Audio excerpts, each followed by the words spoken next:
Hi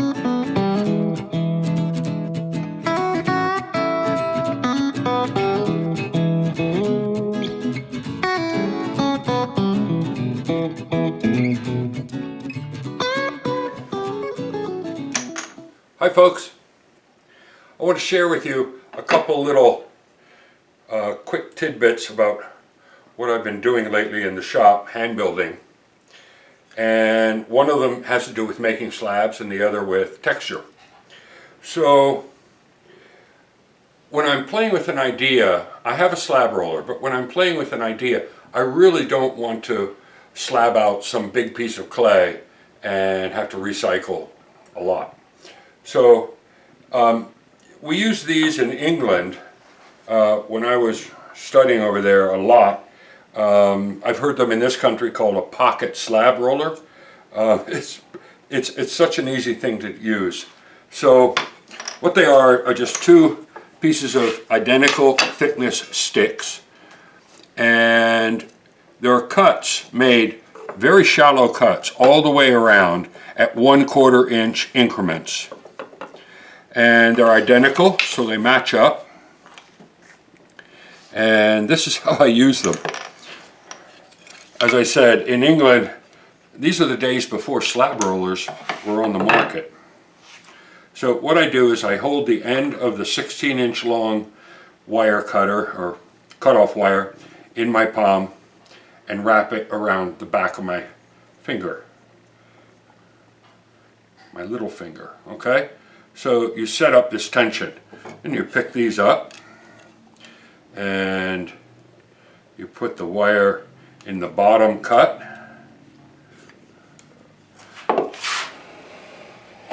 pull it through. Now move it to the next one up, pull that through, move it to the next one up,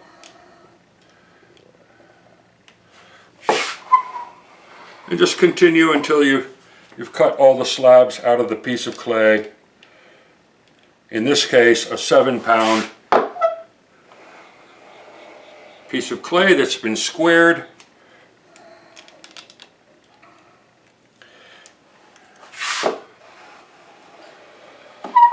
Okay, get the idea. Pocket slab roller. Doesn't get much simpler than that.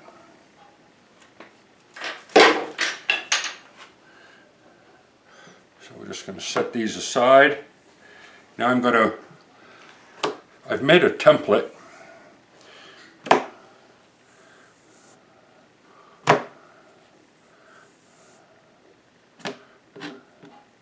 And this is the first one. We'll keep that for later. And my template is just a piece of 3/4 inch birch ply, marked out and then cut in a curve, and I always glue a handle on. They're so much easier to use. This makes a very shallow little bowl that we call a sushi dish. Decorating, I made these years ago. So you can make them in clay also using corrugated cardboard pressed into wet clay and then bisque fire it, and you get the same thing. I took a broken piece of my texture block set and cut them up into lots of different shapes, and they make great little stamps. And they're all slightly different, but today my goal was to make a texture that looked like a woven mat, and this is what I came up with. So I'm going to do it on canvas because I'm going to be pressing the clay. Now this takes a little bit of time, so you just be patient. Now I did discover, to make this look a little bit more over-under, if you rock these stamps just a little bit so they have a bit of a hump to them, they're a little bit visually more engaging.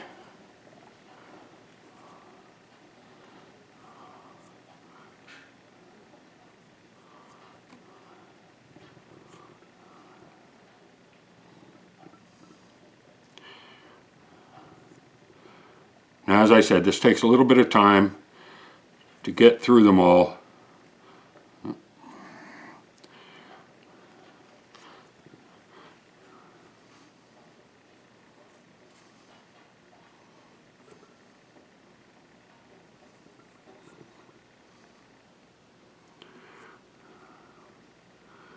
Now, these texture block stamps are made out of poplar wood, so they're soft, quite absorbent, and they tend not to stick on my clay anyway.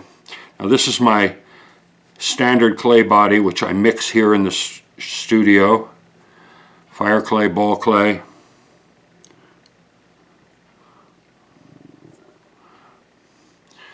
Getting a little bit loose there.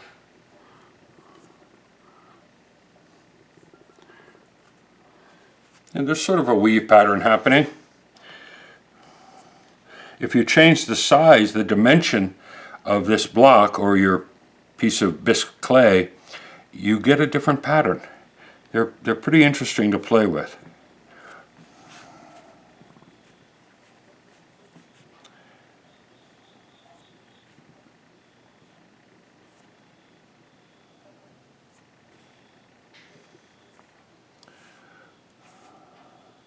So now I want to use my template and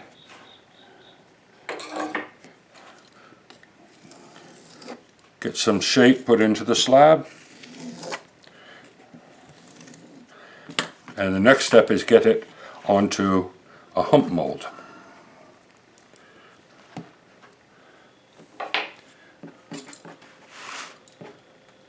Now, I tend to make my molds, hump molds, out of bisque-fired clay. These were probably a 4.5 pound lump of clay. I put a gallery at the top, so if I am making a deep piece, I can hold on to it, hold on to the mold and pull it out. They're very, very porous, and they're actually much quicker to use than plaster. And I've been doing that this way for a long time. Oh, one little thing here. So before this plate is finished, it's got to have its edges smooth. And I've been doing this. Just put a piece of stiff plastic, a little bit stiffer than dry cleaning plastic. Just something to take the sharpness away from the rim. Center it as best you can. And I use these medium nap paint brushes or paint rollers to get the piece pressed. I'm going to lose just a little bit of the pattern because I'm pressing onto a flat surface, but that's okay.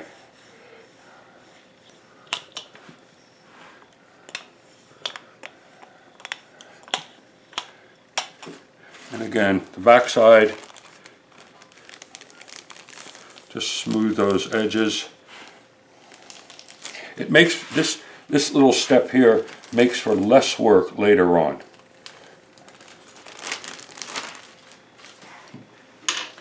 I then usually press a very small flat spot in the center and put my chop on it. Now, usually 10 minutes and I can get this off. The inside skin of the dish is being dried very quickly by the porous mold, but I'll just show you quickly what this thing, because I want to see the pattern. Okay, not bad. I think it's still got a little bit of work to go. You can see I've lost some of the pattern, quite a bit of it, right here. And that's where I pressed a round circle to keep it flat. So I'm going to rethink that a little bit. Anyway, simple tools.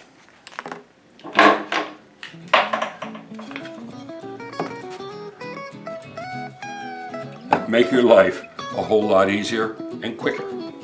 Thanks for watching, folks.